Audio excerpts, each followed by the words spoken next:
Now we see the CCP trying to make strategic land purchases across the U.S., and our message in Florida is very simple. We will not allow land grabs by CCC-backed businesses in our state.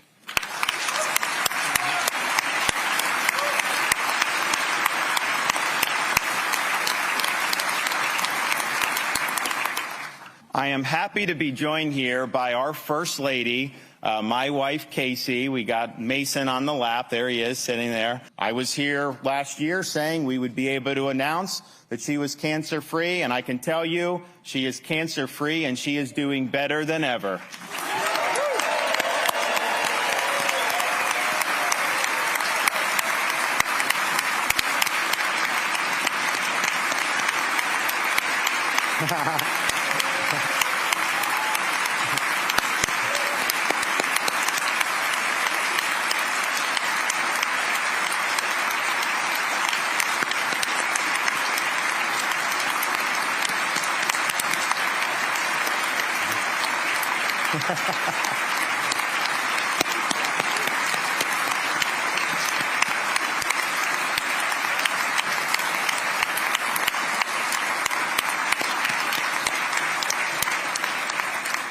Now, she's taken her experience as a cancer survivor and helped to launch the Cancer Connect Collaborative, which will rethink Florida's battle against cancer by breaking down long-standing silos between researchers, cancer facilities, and medical providers to provide and improve research and treatment.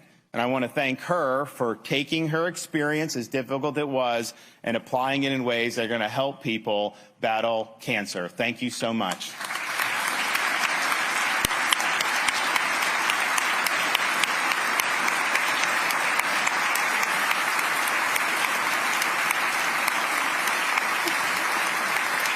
Since Ron DeSantis has now joined the fray for 2024, it's going to get ugly here soon, if it not is already.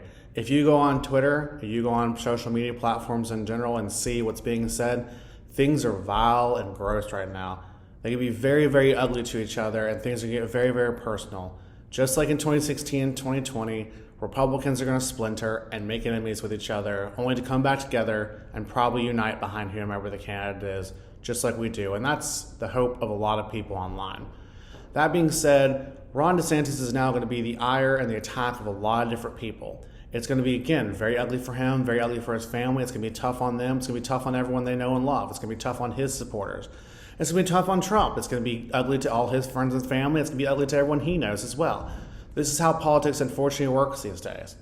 Let's take a step back here, because I know there's a lot of controversy right now with Mrs. DeSantis. Casey is a lightning rod right now for what's going on social media. There's been a lot of unfair, I believe, attacks against her, and there's been some fair criticisms of her online. However, we should be thankful for one thing together. Conservatives are supposed to be pro-life. They're supposed to be for people living and against people dying at all costs in all areas of life.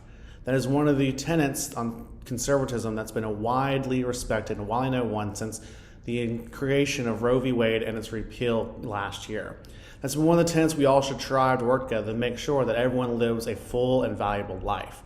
We need to fight for this at all costs, and that's something that I truly believe, and I guarantee you that's something that Casey DeSantis truly believes. So for me personally, whether or not I like Trump or DeSantis doesn't really matter in this situation. What I do like here is that if someone is surviving or survived in a bout with cancer, that is a wonderful thing that should be celebrated. Cancer is a terrible disease. Joe Biden's son, actually several years ago around this time, passed away of cancer himself, of brain cancer. It's a very horrible and terrible situation to watch as a loved one passes away of a disease that is so aggressive sometimes, no matter where it forms, it can be very scary. I'm happy to see and say that Casey DeSantis seems to be doing well, and that's what I want to focus on in this video. Not what's going back and forth between her supporters, her husband's supporters, and Trump's supporters, but that she is thriving, she's there for her kids, and that we have beaten back cancer one more time. And that is something I believe that we should all be thankful for.